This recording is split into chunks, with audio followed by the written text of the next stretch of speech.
Greetings, everyone. Pete Pardo here from Sea of Tranquility. Welcome to day 9 of our look back at forgotten favorites.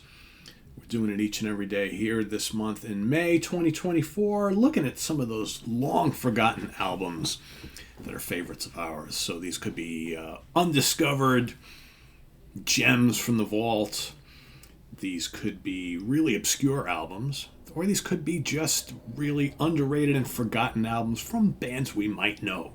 Right, that sort of thing. That's forgotten favorites. They're favorites of ours, but mainly forgotten by most people. Today we're going to take a look at an album released in the middle of the 70s from a band from the UK. It's one and only album from this band. They only released this one. Came out in 1976 on Charisma Records. Automatic Fine Tuning. That's the name of the band. That's the name of the album.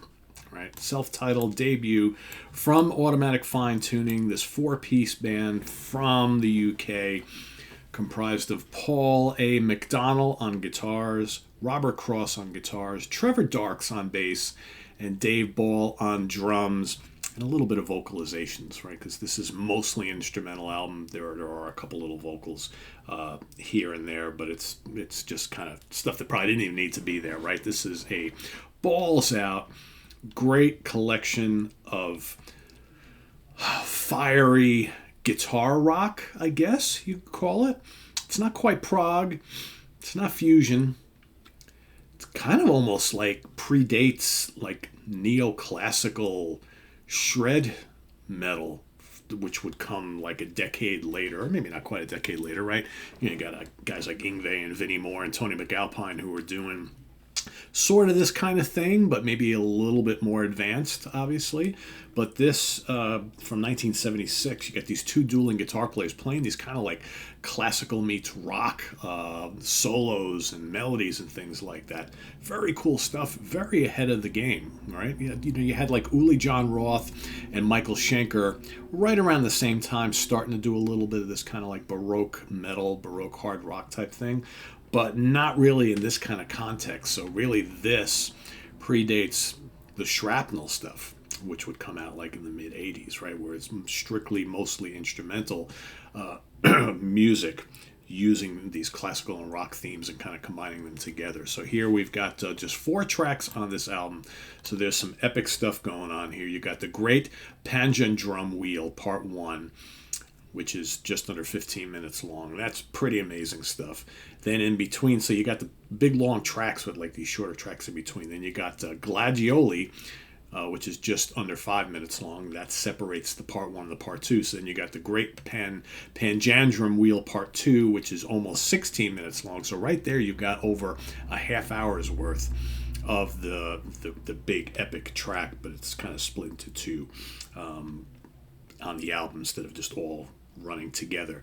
And then Queen of the Night finishes it all off on the album. So most of the way through, it's pretty rockin', although I wouldn't say it's heavy. But man, these two guys, Robert Cross and Paul McDonnell, are just trading off lines left and right. And like I said, it's not really, I guess you can kind of call it prog, like heavy prog, but it's not, there's no keyboards here. It's not like the music is like overly complex, but the weaving guitar patterns are. So I guess you can call it prog, but it's more like instrumental rock. And it's a workout. There's some really good stuff going on here. At times you might hear little bits of kind of like Gentle Giant, but that's more for the kind of that Baroque feel from time to time. But yeah, this is really, really good stuff. And do I have a picture of one? There's the back, there's the front. I don't know if there's anything else in here worth showing you guys. But yeah, this was, there's a little better picture right there. So definitely a kind of forgotten album. Like I said, a one and done band. I don't even know if these guys went and did anything else afterwards, but this is a very, very cool little rarity that if you like instrumental music that kicks ass, that's got lots of great guitar playing, I think this is something that you'll really want to hear. Again, floats the line between prog rock, regular hard rock, But like I said, if you like the kind of like neoclassical guitar stylings of a lot of the players that I mentioned before, this is like a very, very early kind of primitive version of that. And very, very cool. Like I said, does this get any kind of credit for maybe kickstarting that whole trend? Probably not. But if you listen to it, you can kind of hear the seeds here, right? So, yeah, Automatic Fine Tuning, self-titled debut, one and only album from this forgotten UK band. A very cool album. Go check it out. I'll see if I can drop a link to the whole album down in the comments below, so you can go listen here on YouTube and visit us on the web at www.seaoftranquility.org. We're on Facebook. We're on YouTube all together all the damn time. Please subscribe if you haven't already and click on that notification bell so you get alerted of all of our content as a post. And please do hit the like button before you leave. Also down below, we got the links to our Ko-Fi page, our channel donations, our merch page, and our Cameo page. So thank you in advance for all your support there. And we'll see you tomorrow for another one, alongside all sorts of other things happening tomorrow, right? Friday morning at the Funhouse, Professor's Picks. We've got the review crew coming up on Saturday, and Sunday I'll be ranking the albums of Lucifer. So lots happening over the next couple days, as always. So we'll see you then. Take care. I'm Pete Pardo. Bye-bye.